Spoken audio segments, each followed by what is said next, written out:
Hello and welcome everyone to today's webinar. Thanks for joining us on a Friday afternoon or morning, depending on where you're joining us from. Before we get started with the actual presentation, I just wanted to go over a few technical details. You'll notice that you don't have the ability to chat with everybody, but if you'd like to, you can still send individual chat messages by going to the attendee list and just right-clicking somebody's name. You can also ask questions at any point during the webinar. Tim and I will be able to see those as they come, and we'll answer them after the main content has been covered. You don't have to wait for the end, though. You can ask those questions as and when they do come up. So without further ado, I'd like to hand it off to Tim Amix, our new-ish anyway, Vice President at Large and today's moderator. Good morning or afternoon, everyone. I'm Tim Amix. I'm the Director of Admissions and College Registrar at Volunteer State Community College in Gallatin, Tennessee, which is just a little north of Nashville. Before joining the board as a Vice President for Large, I was working on this project as a co-chair for the Student Success Work Group, and I'm going to be a presenter and serve as a moderator for this webinar. I'm happy to have two of my outstanding colleagues with me this morning that had a lot to do and did an amazing job on this work product, and I'm going to let them introduce themselves at this time. Greetings, this is Bianca Thompson-Owen. I am the Assistant Dean for Enrollment Management and Student Success for Rutgers University School of Health Professions. I have been a member of ACRO for over a decade now and have served in a variety of roles, including working on various work groups as well as caucuses. It's a pleasure to be here with you today, and I look forward to sharing our information. Hi, everybody. Good morning, good afternoon. From the University of Florida, my name is Leslie Pendleton. I serve as the Senior Director of the Match-In Florida Opportunity Scholars Program here at UF. We are a scholarship and support program for about 1,200 low-income first-generation college students who are all from the state of Florida. The program has been here since 2006, and I officially work in the Division of Student Affairs here at UF, but being a very collaborative place, I have the opportunity to work with a lot of our enrollment management colleagues in a variety of capacities. So I look forward to joining the conversation today. Thanks so much for being here. All right, so let's move on. So this is just a brief outline of what we're going to cover. I'm going to talk about the purpose of the work group. Then we're going to move into our data collection and sort of the foundation for the work group's output. We're going to talk about the structure of the report, talk about some terms, and then the meat is sort of our functional practices. We're also going to share some of our recommendations for future work, and as Mike said, we're going to have a little bit of time at the end for Q&A. So our work group was given a charge at the very beginning, and you can see those things here. For us, the most important thing is that we wanted to engage the membership and write this report from the perspective of the ACRO profession, specifically for this webinar, enrollment management, but there are also companion pieces for the Office of Admissions and the Office of the Registrar. We talk about data and technology, application of strategic enrollment management principles, and of course, we want to encourage future research and dialogue about student success and the role of the ACRO professions in student success. The structure of the report, there's an executive summary for you to tear off and hand your boss and say, hey, we really want to look at this. Of course, we should go more into depth of the purpose and charge of the work group. We did add a section of key terms, and we wanted everybody to understand words that we're using in the report and how we define them, because we found that even the word success has many, many different definitions depending on your type, size, and institutional mission. We do have a definition of student success, which we will be presenting to you today. And then functional practices, there's also some inventory work that are things that you can use on your own campus. And again, that future work that we spoke about. And our work group did make some recommendations to the ACRO board for additional opportunities in the student success arena. The functional practices, as I mentioned, are sort of the meat of the report, and we've referred to those as tear-out sections.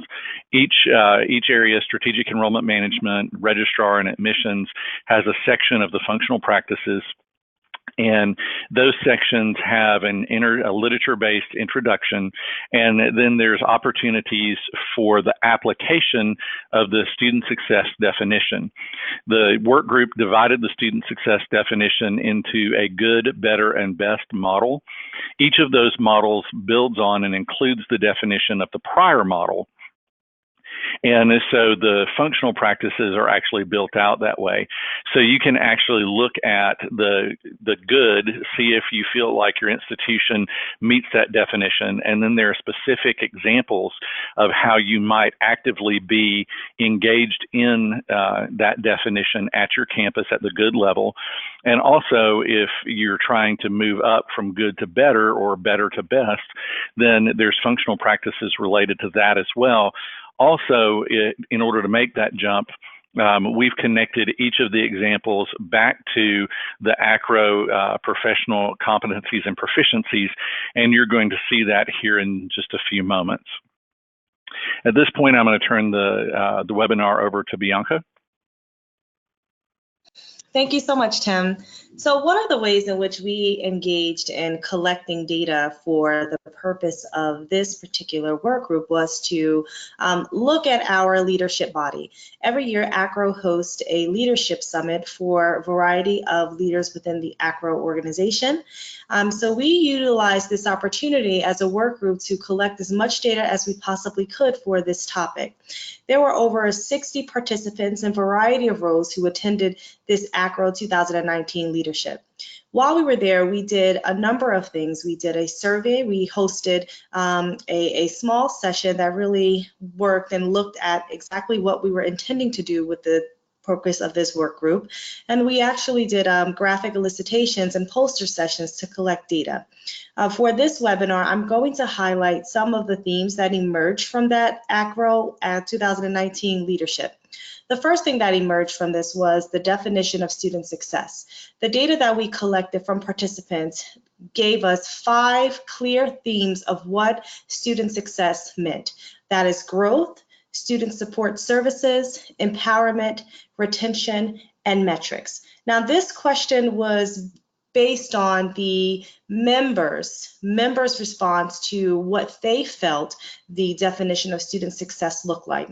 In our next slide, we'll really go over what the institution's thoughts of what student success looked like, but this is what the individual members' definition of student success looked like. The next would be, what was the need for student success? What is needed for student success? So in order for students to thrive at their particular institutions and campuses, there were 4 themes that emerged from that particular data. One was the assessment of student population. So the members felt that it was important to understand what is the actual student population at your institution. Understanding what that population is. Do you have a unique population that you need to ensure that those needs are met for those particular students? What are your supportive policies? So do you have a grasp on the policies that govern student success? What is your transfer policy, your academic standing policies? All of those are necessary policies when we look at student success. The next was the supportive infrastructure. This word infrastructure emerged in several of the particular areas in which we focused at this 2019 ACRO leadership meeting. But the supportive infrastructure in this term was, do you have the financial as well as the additional resources needed in order to promote a supportive infrastructure for your students? Are there support services? Do you offer additional tutoring services? What additional support services are available to students in order to see them succeed? And the last was dedicated staff. Having a dedicated staff to actually meet the needs of success of students was something that our members felt very, very wedded to, and made sure that they included this throughout several of the responses. The graphic elicitations. Graphic elicitations that we used in this is we allowed participants, and we broke them up into areas of 6 particular areas. We gave each of them a poster board session, and we said, listen, we need you to highlight for us, what do you think this whole thought of student success looks like from your vantage point. The groups work together in this to draw an illustration. The illustrations range from dark Veda to a cap and gown, and they wrote keywords there. So based off of this, we analyzed those graphic illustration posters, and we came up with 5 themes that emerged from this. The first was persistence, making sure that the students had a means to persist to graduation. The next was gainful employment, having and ensuring that students met an attainable goal after graduation to ensure that there was gainful employment available to them.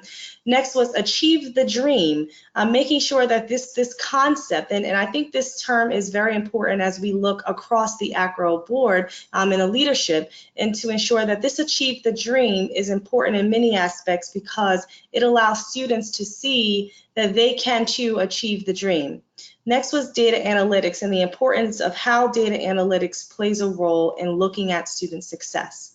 And lastly, it was socially conscious citizen. Our members felt that it was important to not only look at a student from the enrollment perspective, but to ensure that we are all working together to build socially conscious citizens so that when they graduate, they can be gainfully employed, but also socially conscious.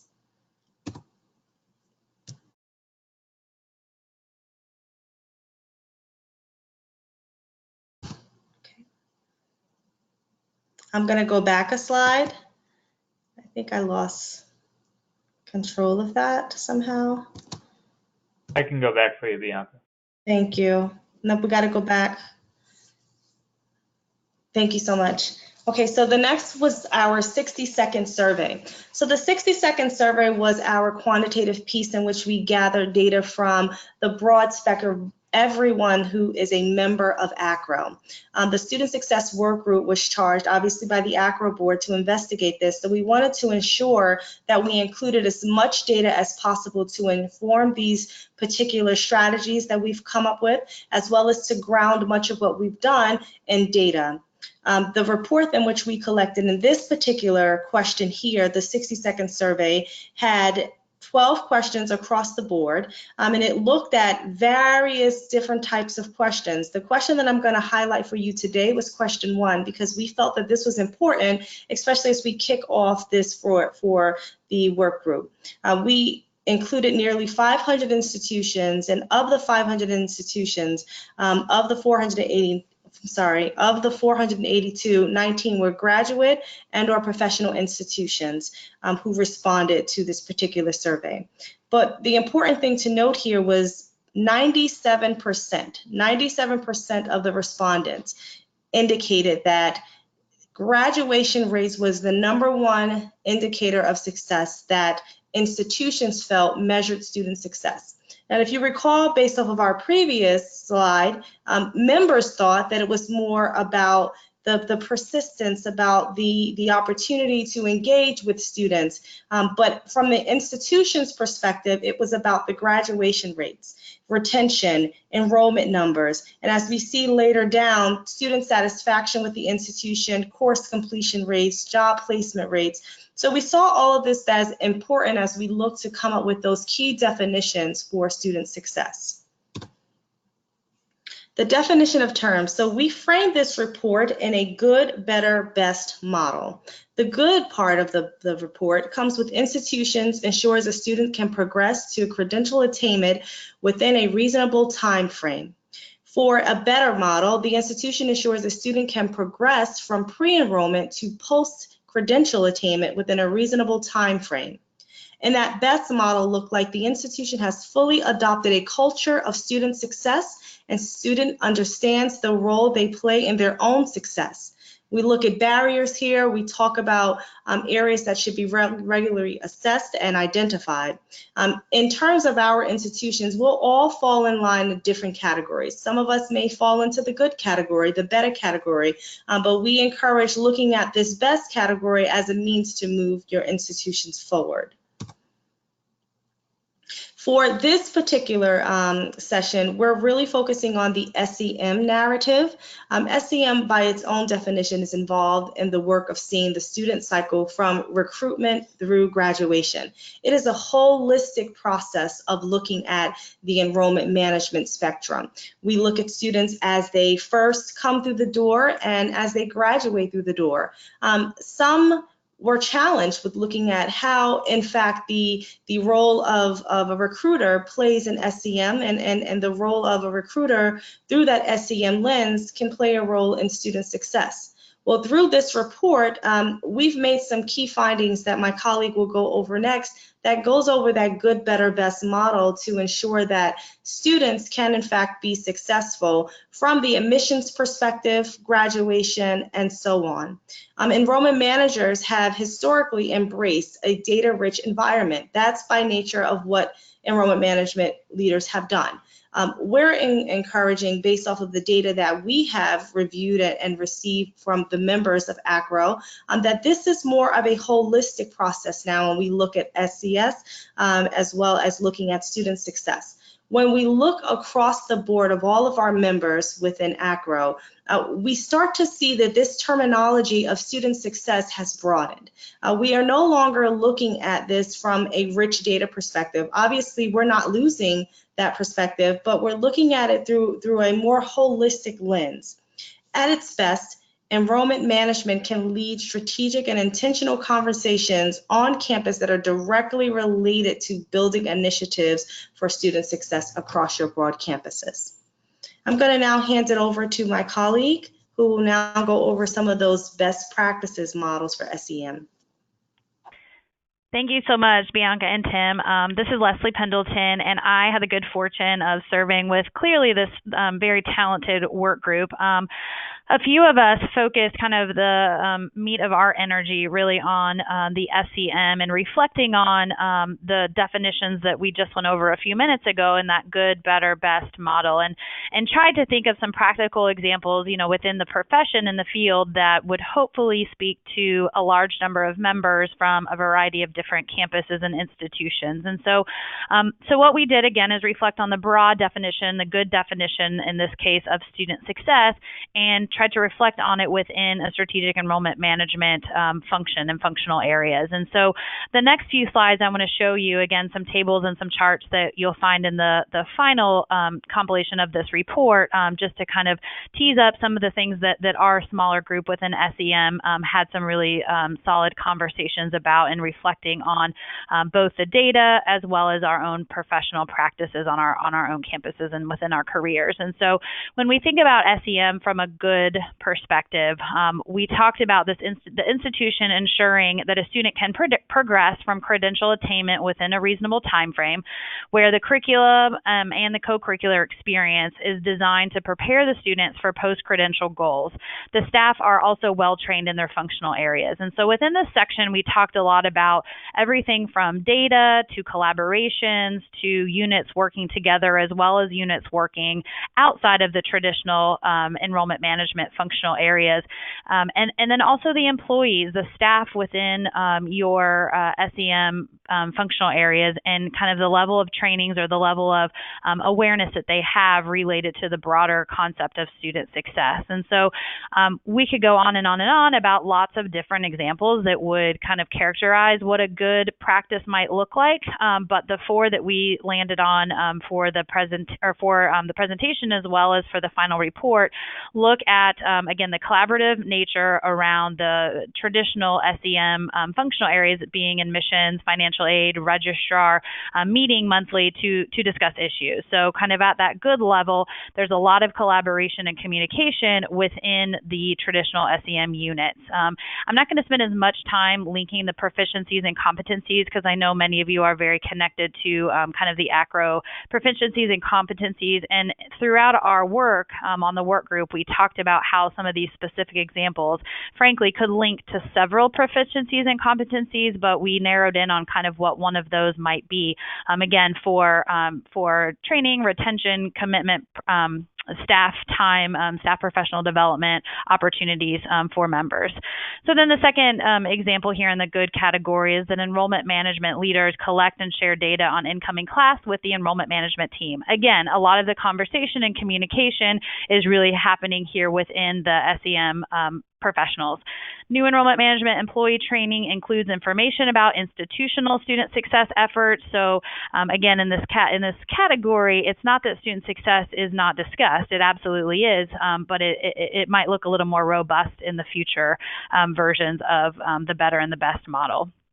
Enrollment management professionals serve on campus-wide retention and student success committees, which, obviously will maybe communicate that there is a larger conversation around student success happening on campus, and we recognize that some members may not be in a campus where these conversations are happening, but we hope, and from our leadership conversations and our 60-second survey, revealed that student success, while maybe not, a widely shared definition on a campus, at least it is happening and those conversations are happening at the individual campus. And so hopefully enrollment management professionals in this good category are part of those conversations. So that's what the good model looks like with regards.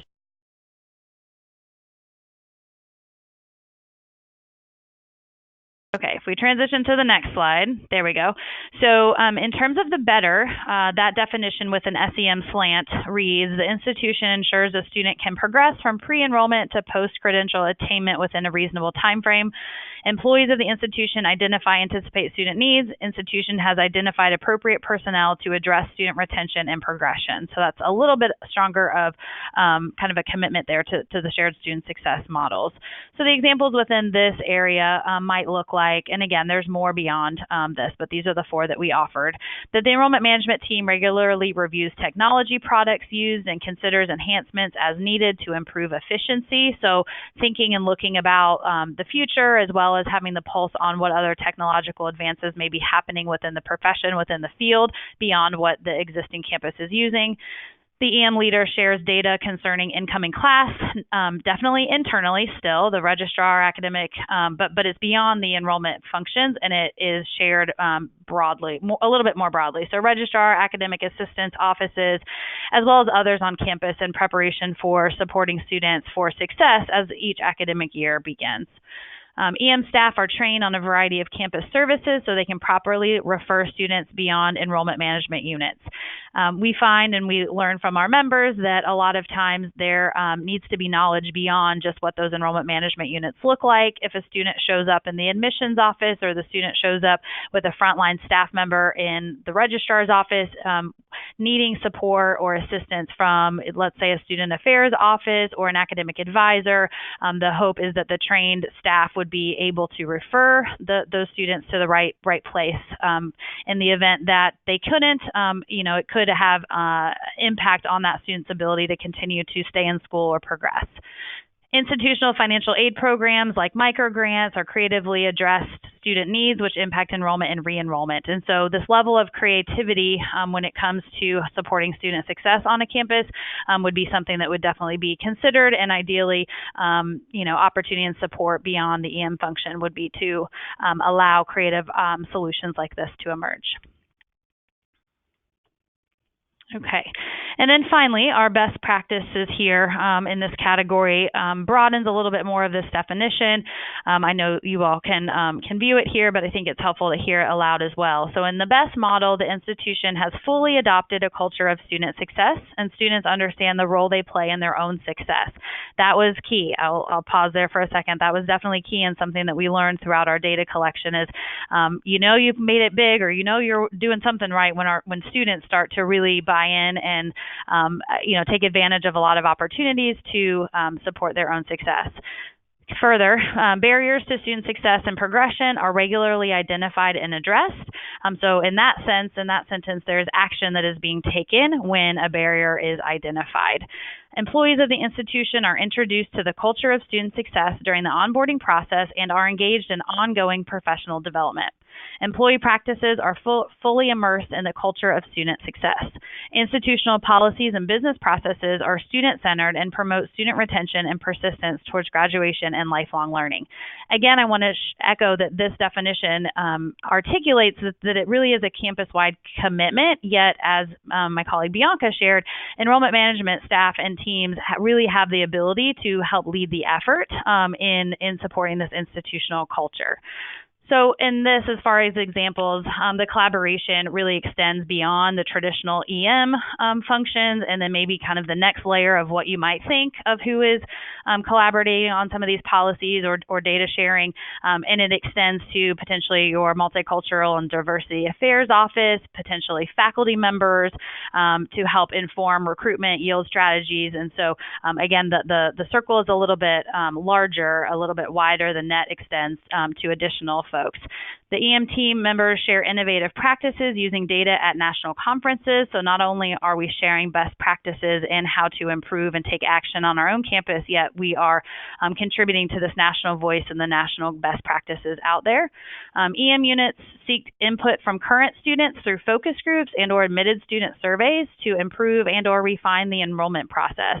This was a huge element that our team talked through a whole lot. It goes back to that role that students play in their own success, and that we as faculty, staff, administrators, campus leaders are utilizing the input from those that we serve in order to, again, continue to improve, refine our practice that will support students' ability to stay, progress, and graduate, and then seek gainful employment.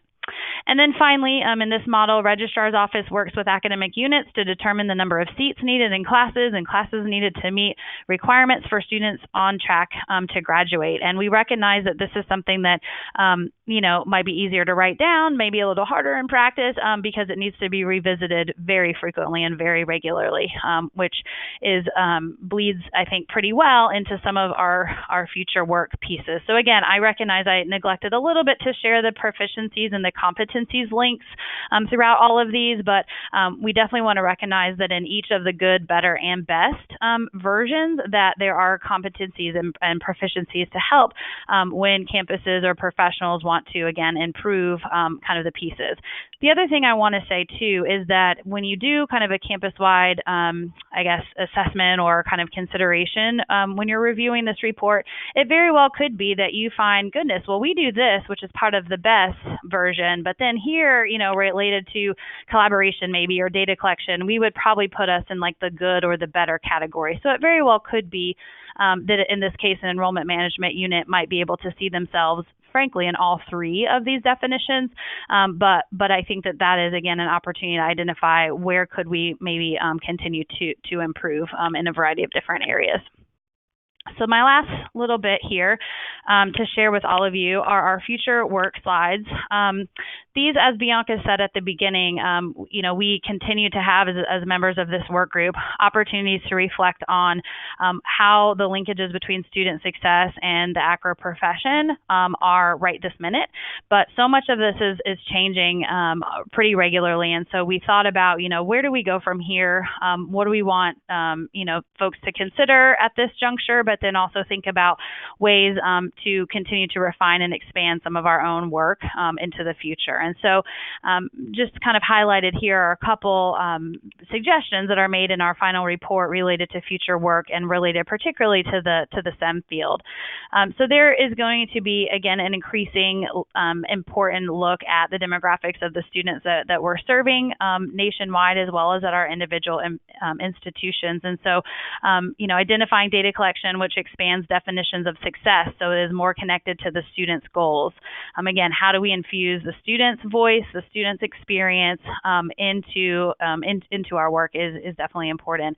Opportunities to collaborate with several other national and regional organizations with similar missions that are also working on kind of the student success opportunity, conundrum, threat, whatever you want to call it. But are there ways that ACRO could connect in with some of these other entities, which are going to be really important kind of to the future. And then we also recognize, additional research on the connection of non-traditional learning to student success is also needed. We serve high school students in some of our educational opportunities across the country who are there for dual enrollment purposes. How do they feed in? What about our online students? And so I think the beauty of being on a work group like this was we all brought our own experience, but then we all also thought about, it would actually be nice if in 5 years our report is kind of outdated because so much new has happened based on some of these other nuances and factors that hopefully we all wrestle with on our campus. So then finally here, as far as, doing a report and several years now on reflecting and thinking about student success, we would be remiss if we did not include some student voices in our final report. So our student testimonials really that we captured and we all collected from our individual institutions, I think, again, continue to illuminate the value of working together and of wrestling with a lot of these issues, because the reason that we're all here is to really help students, find themselves, find their passions, and really connect with their own educational experience. And so these are you're going to find throughout the report. And so I hope for all of you that you have the opportunity to interact with students on a regular basis, and we ask them to reflect, what does student success mean to you? What are you able to do as a result of whether it be financial aid, admissions, registrar, and so it was a really valuable, I think, exercise. So I'll read just one of them to wrap things up here. College is a journey that isn't solely based on how much you learn, but also how much you grow. You end up in this strange foreign place and you have no choice but to either find a place to fit or to make your own. I made my own. And so again, I think that the work that we have done is, I hope, very valuable to the profession and to all of you as campus leaders who I know wrestle every day in order to make your campus much more welcoming, inclusive, and supportive of all the students that you have the opportunity to serve. So I'll pass it back over with that to Tim. Thanks, Leslie and Bianca. We do have some time for questions. I've got a couple, but if you're out there in the audience and want to submit some questions, please feel free to do so. Leslie and Bianca, I'm going to, since Leslie's been talking, Bianca, I'm going to send this question your way first, and then we'll let Leslie answer afterwards. Is there a best practice at your institution that you feel contributes significantly to student success? Tim, that's a really great question. And looking through the lens of this report, what I have found is that it evolves, and it has evolved throughout the various cohorts of admission cycle that we've brought in with students. One of the things that I think that we do really well is we take a holistic approach to the student. We not only look at the student coming in from a data perspective, but we consider, is the student a transfer student? Is the student a first generation student? What socioeconomic class are we looking at with the student? We employ various opportunity programs for students who are from disadvantaged backgrounds, because we acknowledge that they may need additional support in order to be successful. Another opportunity that we do is, because we are a professional health school that focuses heavily on science, we provide various remediation for students in order to successfully complete their degrees with us. Those are just some of the examples in which we do, but it is a holistic process in which it's not just the faculty member that's engaging in that student success term, but it's also involving key enrollment management administrators across the table, student affairs professionals, campus housing, dining services, because when we look at this term of student success, it extends beyond the reach of enrollment management. It really is a collaboration across campus to ensure that journey of success for a student. Thanks, Bianca.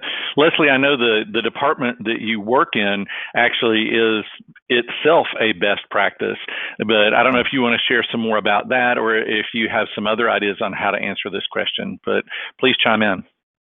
Yeah, sure. Thanks. So more broadly, to piggyback on what Bianca was just saying first, and I know one of our enrollment management leaders is on the call as well, but our admissions office actually coordinates a monthly and occasionally it's biweekly meeting of, as Bianca was saying, we have somebody from housing, we have somebody from admissions, a registrar, financial aid, academic advising units are there. Our UF Online program is there, and this group, there's about 10 of us, and we, again, meet regularly in terms of coordinating not only what campus visit programs are going on for prospective students, we talk about yield efforts, and then we talk about, again, enrollment in terms of, when registration happens, and so it's a coordinating body that we are moving into or do not only just updates, but we are really trying to move into the strategic conversations beyond, again, the traditional EM function areas. So I think that is something that's happening here, which is really good. And at such a large, complex institution, that can sometimes be challenging. Now, there's still things, right, that bringing in different groups throughout the year would likely be helpful. And so we're talking about adding in and who really needs to be around that table. So the program, just real quickly to mention, I think, Tim, what you're teeing me up for is that I'm the director of our Match-In Florida Opportunity Scholars Program, which, again, is a scholarship and support program for first-generation low-income students.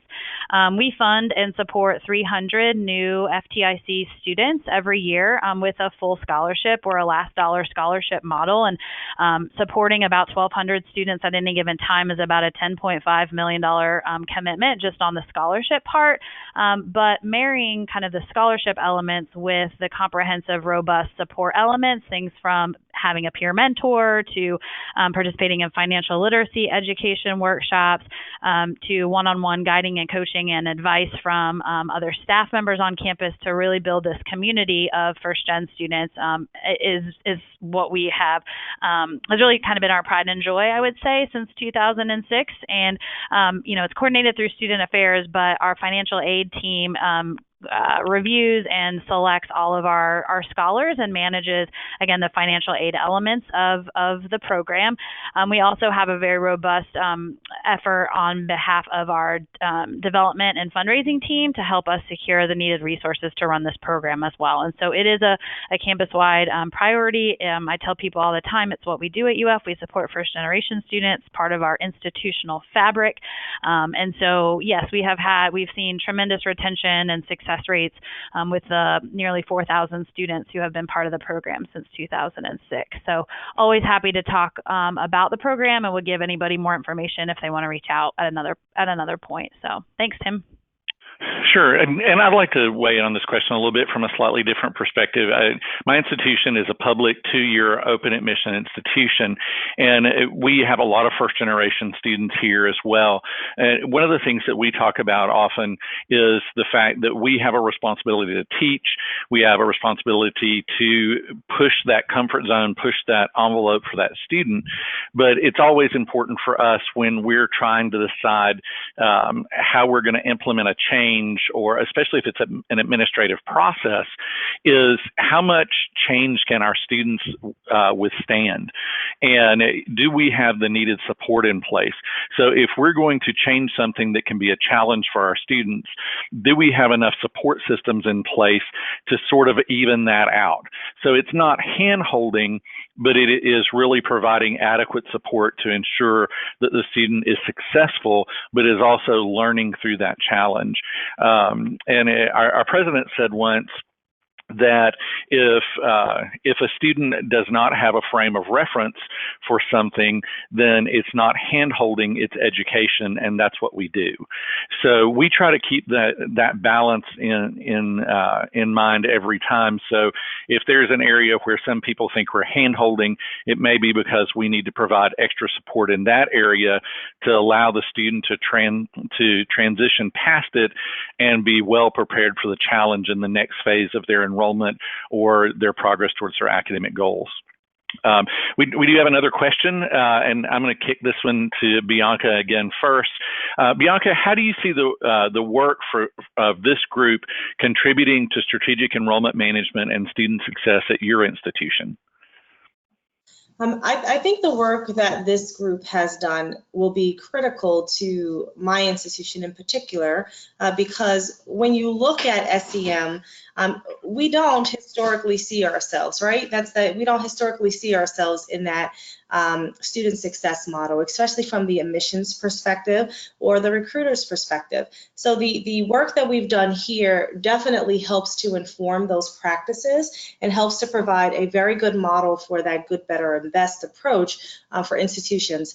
But I also think from a policy perspective, right? Because many of us, we're driven off of university and school-wide policies. This will help to inform some of those practices to help us look at that holistic policy process, to review our policies to ensure that from a student success lens that we've captured, what we're looking at for students. I also think that this report for my institution will be transformational.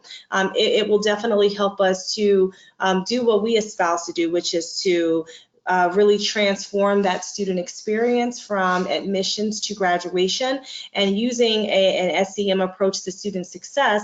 I think that is essentially what we're going to be doing with it. Thanks, Bianca. Leslie, do you have something to add?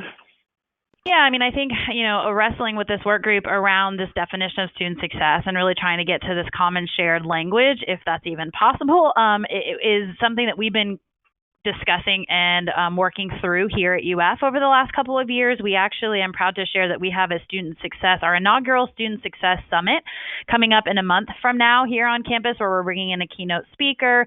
We're looking to have between 200 and 230 campus-wide professionals on campus, everyone from enrollment management to our facility services, to faculty, to academic advisors, to come together. And, we're starting it from this place of, we know good stuff is happening that's contributing to students being successful on campus. We want to inventory that. What is it? What are you doing? Here is, a small work group, not this same work group, but a UF specific work group that I've been a part of, has been working on this. We're going to propose a definition for student success on a month from now, and kind of field out with our campus and see can everybody get behind it. And I think this work in particular from this report has motivated, I think, me, and then also bringing some of this back to my campus already, since obviously I've been part of it. I think it's helping us get to a place where we can come up with some shared language and then some shared practice around the action part of student success. And again, we could sit around and debate semantics and words all day long of what do we mean when we say student success. But hopefully, this report, as well as some of the work existing on campus, is going to help us finally take some action and make some commitments around doing this work and continuing to strive to really be in that best zone more often than not. So again, I think this is a good enhancement and a good addition to some of the work that's already happening, but that on our large campus is happening, frankly, in pockets most of the time. And so how do we bring that together and tell a larger story of student success, in our case at the University of Florida? So for me, I'm going to answer this question, and if there's anybody in the audience that has another question they want to submit while I'm answering, if you would please do so. Otherwise, we're going to move on into closing the webinar down.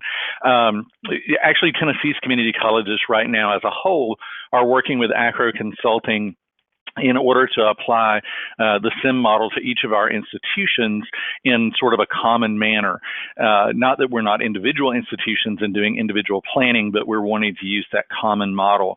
And I'm really anticipating us taking a look at this work product and possibly disseminating it throughout all the community colleges in Tennessee, and starting to create self-assessments to where we can all sort of be looking through the same lens at things that are common across our institutions, but also looking at those things with our individual institution identities in mind, because we certainly serve vastly different populations, from very urban to very rural students, and some of us, like my institution, serve both student populations at the same time. So I'm looking forward to this rolling out and being used across my state. We're also using the ACRO Student Identity Work Group's output to form a Student Identity Committee, and that group has just met the first time. So I think this will be added to the list of those things that we're using in Tennessee that's an ACRO resource. I didn't see any more questions come in. Bianca, do you have any closing comments? No, thank you so much for attending. I definitely look forward to seeing where this report will take us. This is just the first teaser of many sections of the report, as there's so much more to share. Leslie, any parting thoughts?